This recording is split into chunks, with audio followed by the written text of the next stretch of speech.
চলো তাড়াতাড়ি এবার ঘরটা মুছে নিই। ঘরটা মোছা হয়, ঘর মুছে টুছে তারপরে স্নানে যাব। স্নান করে এসে পুজো দেবো। তারপরে সকালের টিফিনটা করব, রুটি তরকারি।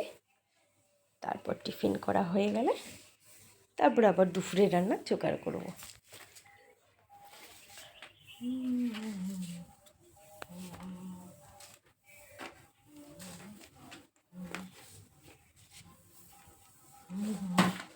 কি বলুন তো, আমাদের অনেক পুরনো বাড়িঘর তো, যতই পরিষ্কার রাখার চেষ্টা করি না কেন, ও মানে দেয়াল থেকে খসে খসে নোংরা পড়ে। চেষ্টা করে একটু পরিষ্কার রাখা, হয়তো সেইভাবে করে উঠতে পারি না, চেষ্টা করি একটু। চলো একটু পাখাটা ছেড়ে দিই।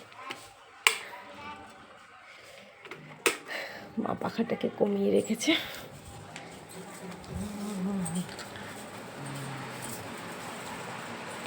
এই দেখুন, দেয়ালের থেকে একটু ধুলো ঠুলো পড়ে তো।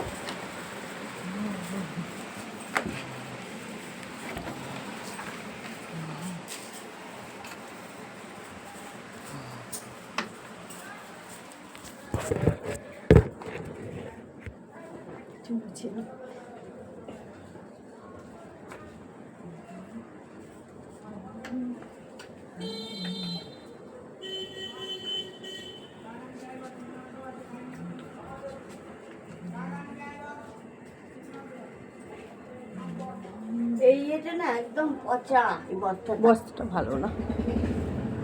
আরেকটা ধোয়া আছে না, ওটা পেটে নেবো।